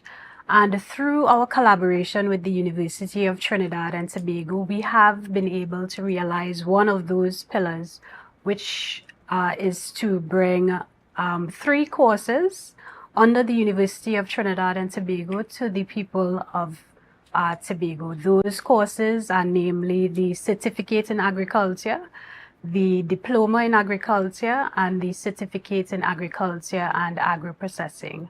So we would have put out a call to Tobagonians to apply because those courses are geared to begin in September of this year. Okay, and when it comes to your certificate in agricultural processing, what are the practical elements of that course, especially seeing that the facilities to do agro-processing may not be readily available outside of TADCO?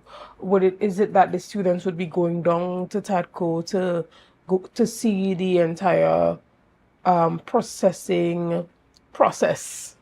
When it comes to the practical elements of their certificate, because we know that in the past there was a plan to create this processing plant in Goldsboro, and that never came to bear because of a number of issues.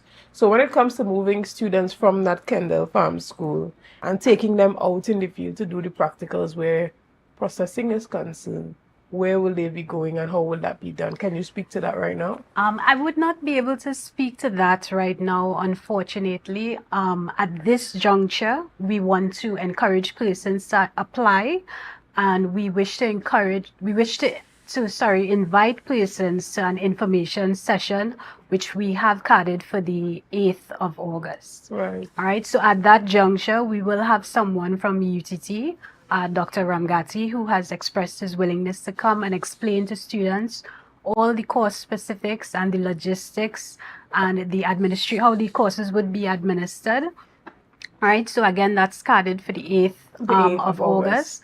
But what is monumental here is that usually these courses are offered under UTT, but whether it would be both theory, but definitely the practical aspect, students would have had to go to Trinidad to complete these courses. So we have been able to collaborate with UTT to bring these courses to Tobago, where students will have the same quality of education as they would have had if they had to go to Trinidad. So we've removed that barrier of having to go to Trinidad to complete these courses and brought it to the people of Tobago. So on the 8th, we will explain all the course specifics and logistics.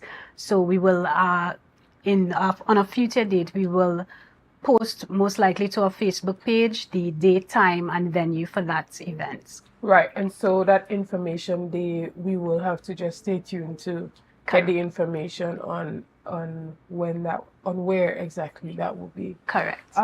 When it comes to collaborations that the Institute has been making, you are chatting about the collaboration with UTT.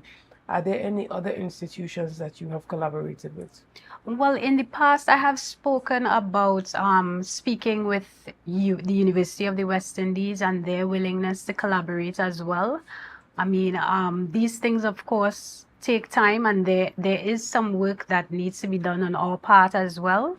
So in the future, and especially since the response to these courses has been so heartwarming, I mean, we've had over 130 applicants in less than 48 hours, and I'm sure that will open doors for a lot more collaboration. Have you collaborated with any of the high schools to ensure a smooth transition for students who have just completed CXC, who have a passion for agriculture, to allow them to make a seamless transition into doing a certificate right here in Tobago? Well, coming this September, we actually have an awareness program that we are working on.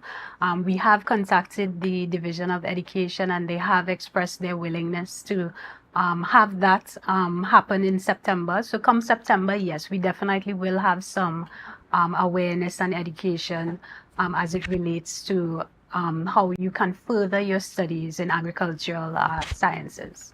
Right, and when it comes to international collaborations with esteemed institutes, that are highly accredited, how are you creating a pathway for collaborations with such institutes, whether it be for exchange programs or simply offering courses where Tobagonians can feel like they're a part of a global learning system? Is that a part of the conversation? Yes, of course, that's part of the conversation, and that's why we have started locally. I mean, the University of Trinidad and Tobago is one of our most respected and is accredited, one of our most respected universities, and it is accredited.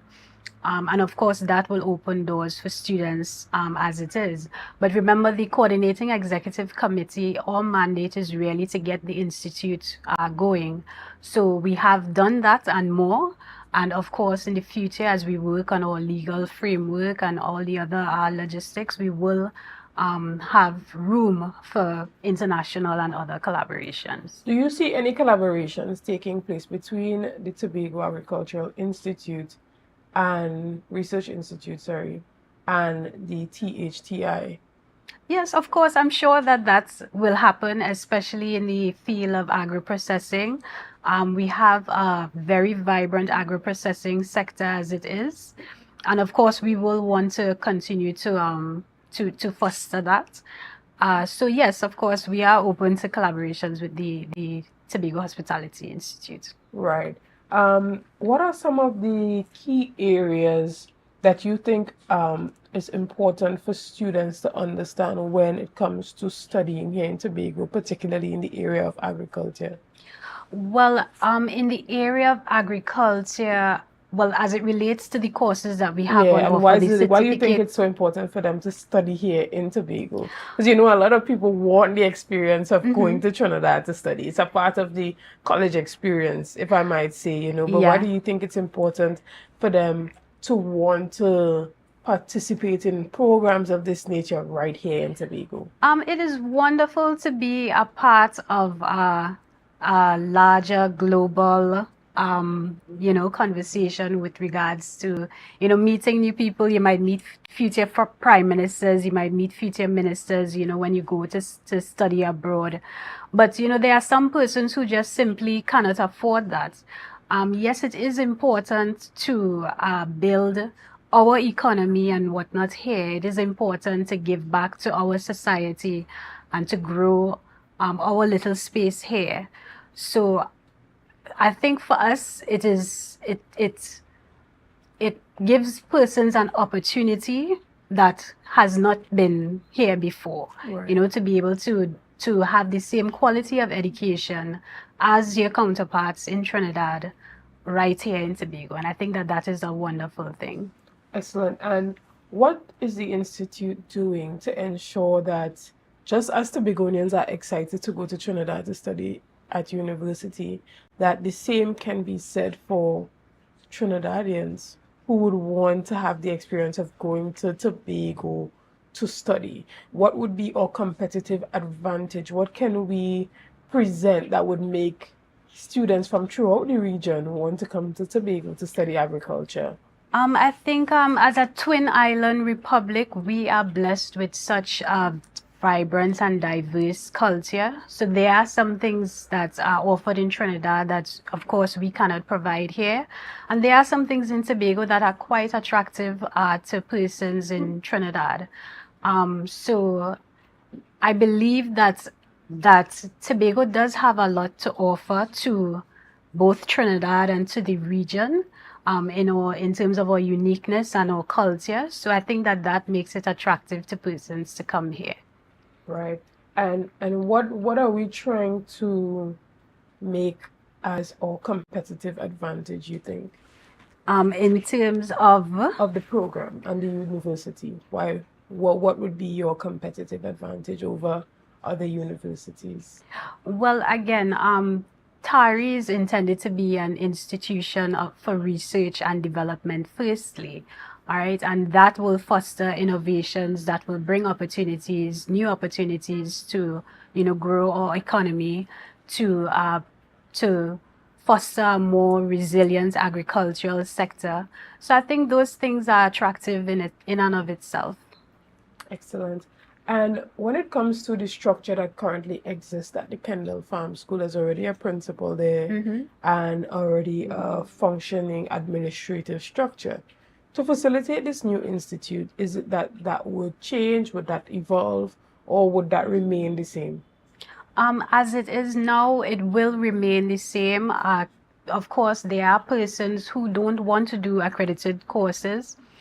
There was someone that contacted me yesterday through the applications that we put out that said that, they just want to grow their tomatoes, And we have those sort of courses at Kendall Farm School, that promote capacity building among persons. Persons probably just want to improve their home garden. We will continue to have those type of courses at Kendall Farm School, but I don't want to preempt any sensitization that we would want to do in the future, so I'll just leave it there for now. All right, no problem. We're going to take a quick break and we're going to be back as we continue our conversation on that Tobago Agricultural Research Institute. See you soon. Energy fill the skies. I say thanks for favor to wake up and hear my neighbor. 60,000 people. Pam Star Promotions and Charns Bookstores are happy to bring the 2024 New Wave Max Championships to Lowlands Mall, 8th to 10th August. Participants must be between ages 9 to 12 years. Lots of prizes to be won. To register, call 471-2604. For the best prices on school books, WhatsApp 471-2604 or 371-4824. 3 lucky students will win their book list for free.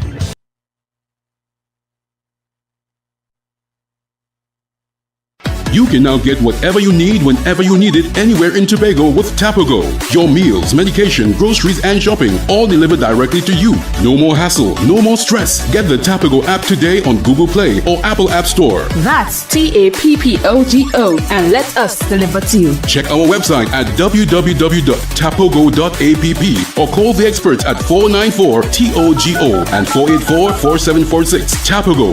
Relax. We will get it to you. Tobago's at your service.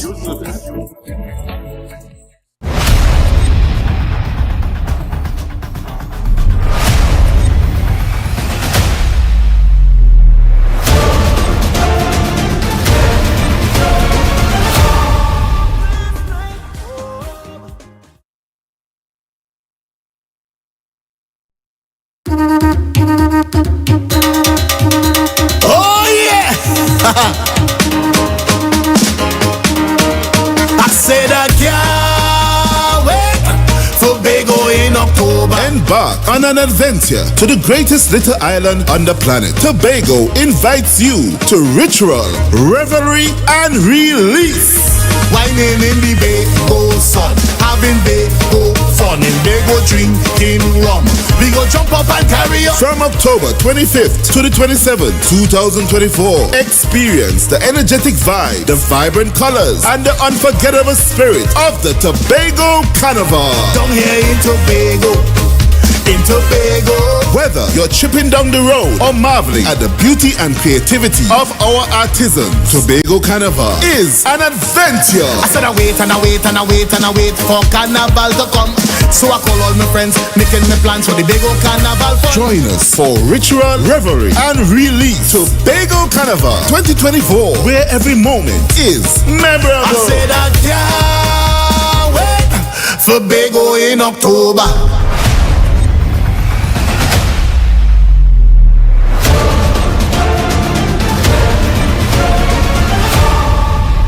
Coconut's Cafe, the buffet restaurant that specializes in all your tasty local dishes. For breakfast and for lunch. Breakfast includes coconut bake and sada roti, served with chokers, bull joil, and sausages in tomato sauce. Not forgetting beef and cheese pies, shepherd's pie, macaroni pie, and rice in various styles. Meat served in a variety of flavors, garden salads, and pasta salads. All this accompanied by fruit juices, coconut water, your choice of a great combination to appease your taste buds. So call us today to order, as we are here to accommodate your busy schedules or if you are having a cooking day off.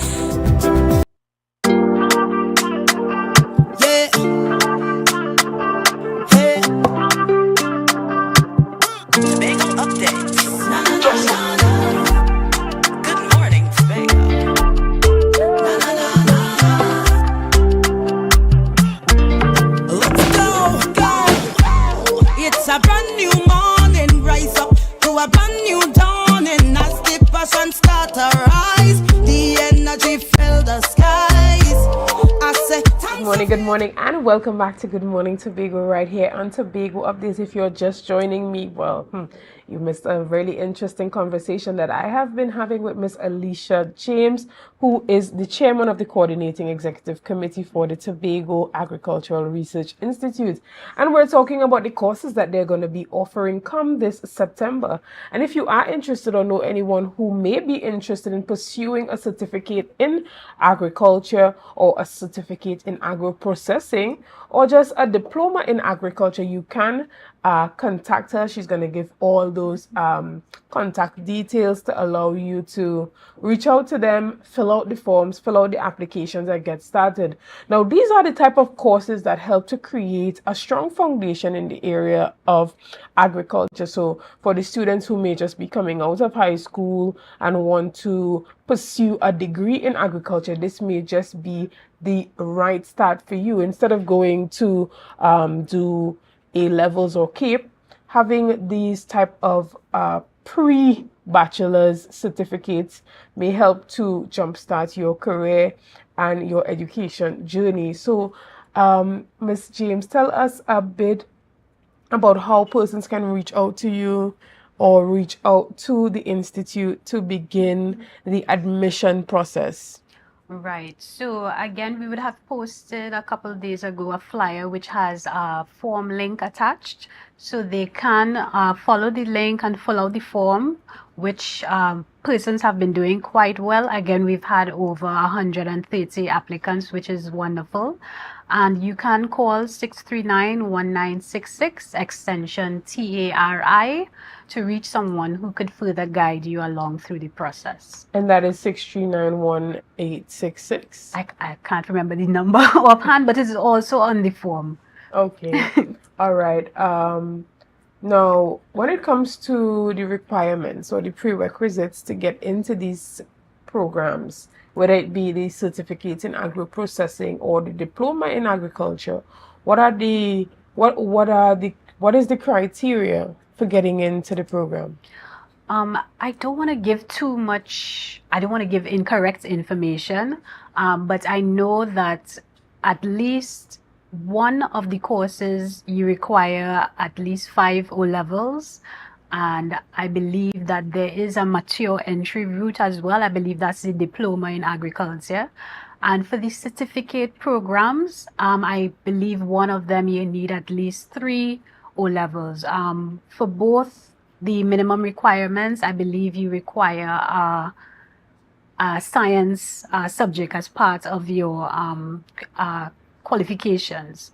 But again, we want to invite persons to the information session that we have on the 8th of August. And the representative from UTT would be ready, willing, and able to give all those details. Excellent. And is there anything else you want to say to encourage the Begonians to maybe not be a part of it for themselves, but just share the information and let persons know that this is what is happening? Tobago has a new institute, which is the Tobago Agricultural Research Institute, and the agenda is to facilitate research, innovation, and as well as capacity building. Yes, of course. Again, I want to thank Tobagonians for the wonderful response that they have given so far to agricultural education. And again, look out for more from the Tobago Agricultural Research Institute. Look out for the announcement about the information session. And we also have an open day at Kendall Farm School, which I believe is carried for some time in September. And I just want to thank Tobagonians again for the opportunity to bring this opportunity to them. Excellent. Thank you so much again. And we were chatting there with Miss Alicia James. Again, she's the chairman of the coordinating executive committee for that Tobago Agricultural Research Institute. We want to thank you and your team for coming on and chatting with us this morning. Guys, herein lies the end of our conversations this morning. We want to thank you for joining us. We want to thank you for liking, sharing, and commenting. And thank you for doing all that you have been doing to make Tobago Updates the #1 broadcaster here on the island of Tobago. So guys, have a great day.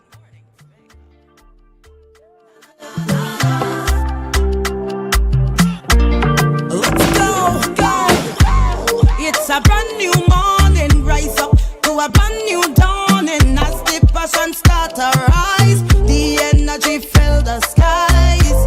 I say thanks for favor to wake up and hear my neighbor. 60,000 people strong, and the vibes is never wrong. We got beauty, we got power. Last year, October 2023, the island tilted. The peaceful bliss of sea, sun, and sand was transcended as we took to the streets to revel in paradise.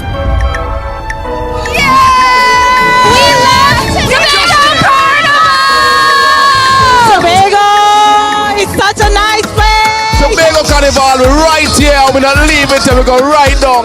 It's the greatest, it's the best, it's safe, and it's beautiful. I love Tobago, baby. Coming back next year. Hey!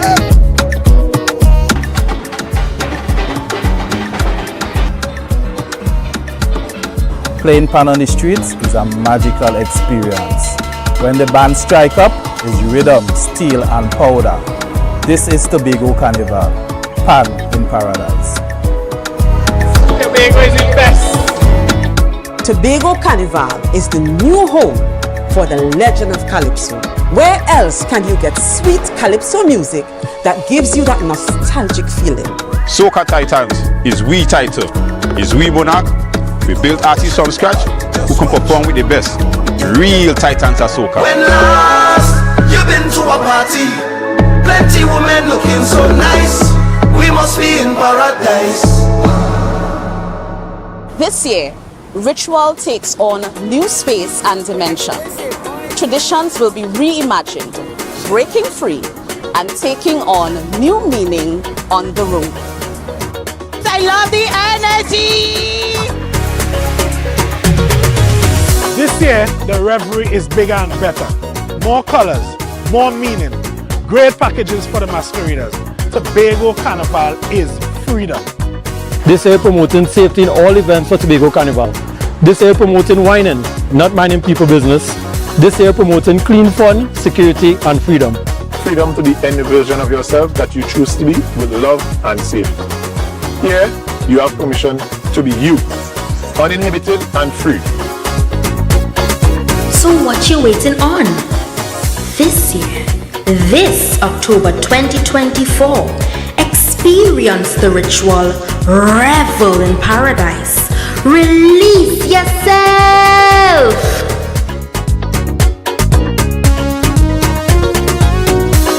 From the greatest little island on the planet, this is the Tobago Carnival